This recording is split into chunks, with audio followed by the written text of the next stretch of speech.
So everybody knows this chord here, A minor. But what a lot of people don't know is what is within this chord. Let me show you. We have the chord, then we have the triad, then we have the pentatonic, then we have the minor scale, and then we have the sixth and the double stop. Stick with me and I will uncover that for you right now. Hey friend, how's it going? Thomas Decker here from GuitarRevolution.ca, and I am here because I want to help you to become a lead guitarist. I want to equip you to become a lead guitarist. So like I showed you in the intro of this video, a lot of people know chords, right? I mean, that's pretty much the first thing you learn when you're learning guitar. When you learn a chord, you learn the major, the minor, and bar chords, and so on. And then isolated from that, we learn scales, usually the pentatonic scale. After a while, you learn the minor scale. There's actually a major, a minor scale, the diatonic scale, right?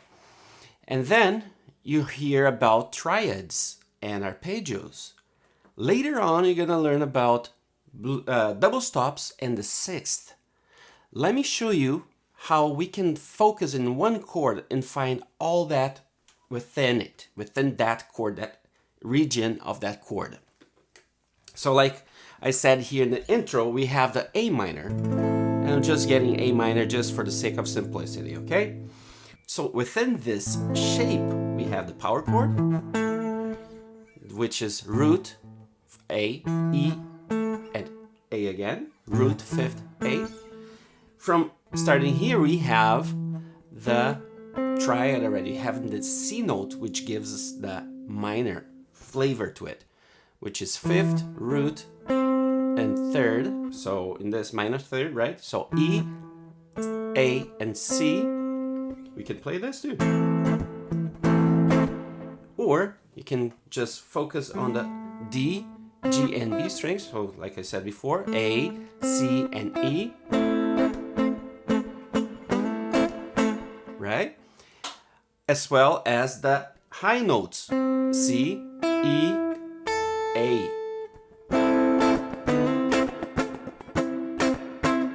A lot of songs, instead of playing full chords, you just want to do this. Just to fail, right? Or right here, an octave higher. Another thing you can do is add your pinky right here. Because when you're doing this, you're adding the same note that you have here, which is the third, C. Here you create more dynamic, more movement, right? Or right here.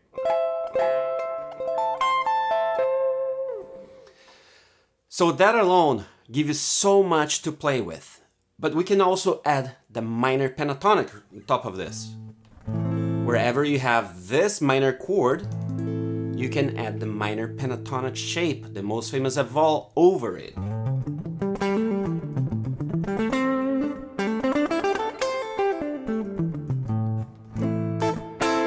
Right? So finger 1, 4, 1, 3, 1, 3, 1, 3, 1, 4, 1, 4.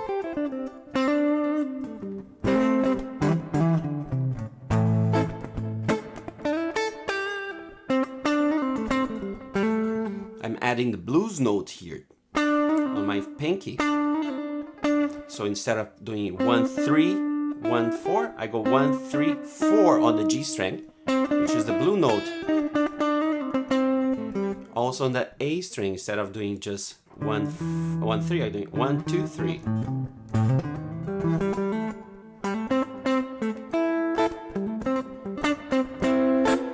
So on. So we have the chord, we have the triads, the minor pentatonic.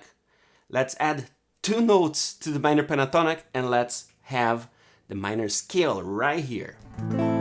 So the pentatonic is 1, 4, 1, 3, 1, 3, 1, 3, 1, 4, 1, 4. So let's focus more on the bottom 3 strings, okay? E, B, and G. Here we have 1, 3, 1, 4, 1, 4. So starting on that B, on the E string rather, we're gonna play 1, 4, and we're gonna add the 3 here. So 1, 3, 4.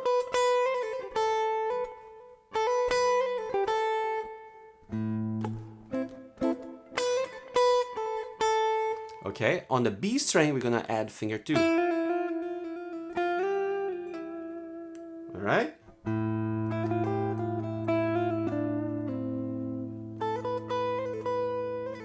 Sounds very different right away, right? Pentatonic. Minor scale. My pentatonic.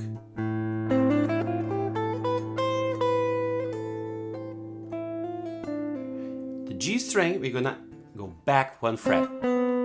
So here in the 5th, we're gonna go to the 4th, so B to C.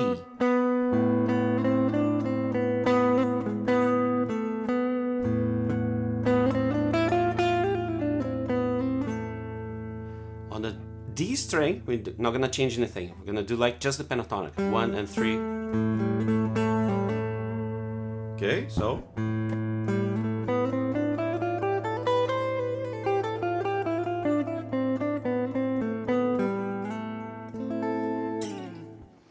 Now on the string A and E, we're gonna go 1, 1. Pentatonic was 1, 4. Here we're gonna go 1, 3, 4. Pentatonic on A was 1, 3. We're gonna add the 4.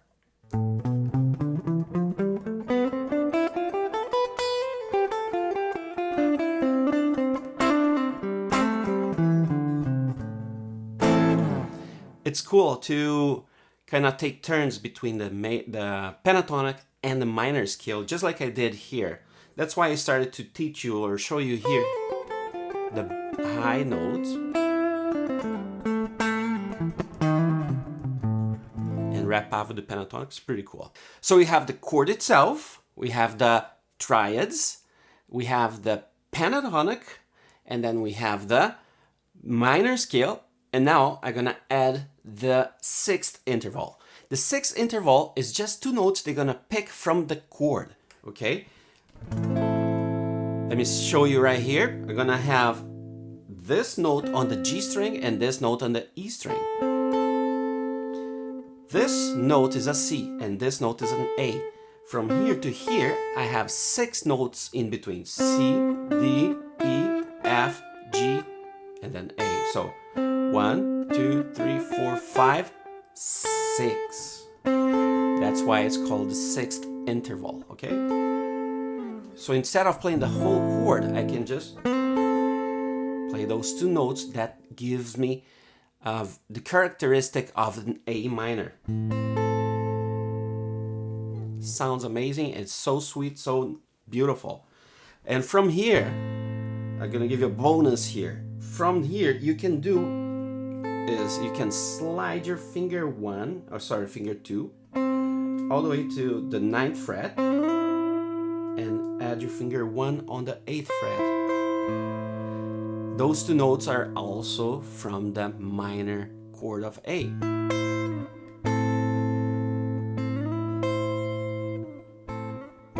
This is an E and this is a C. C to E to C also is a distance of 6 notes. 1, 2, 3, 4, 5, 6.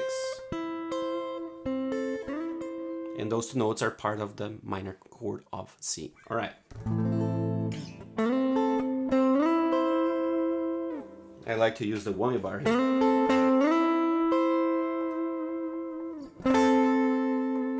Now we have the chords, the triads, the minor pentatonic, minor scale, and the 6th, and double stops.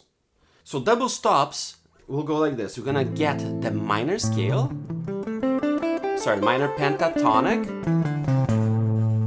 and in the middle here, we're gonna get G and B string. We're gonna play them together, but on the D string, I'm gonna hammer a note of the pentatonic. So on the fret 5 to 7.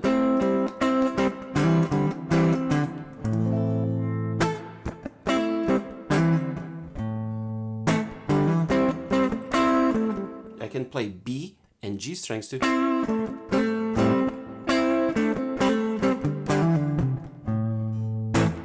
And then I can play also the high notes here on the E and B string.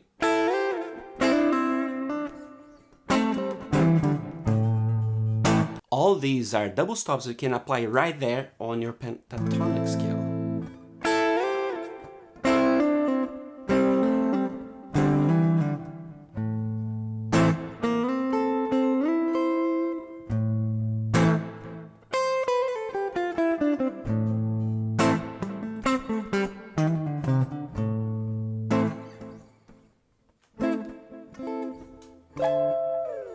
So much you can do just in that location, right?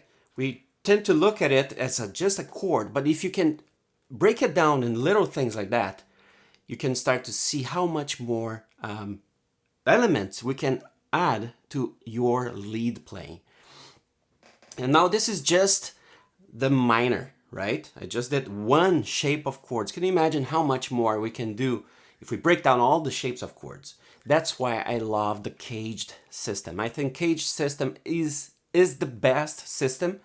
It's not only if CAGED is a 3-note per scale or per string or 2-note per string, right? There is that comparison, the competition. No, CAGED is better for scale. No, 3-note per string. CAGED is more than that. It's pretty much what I just did here.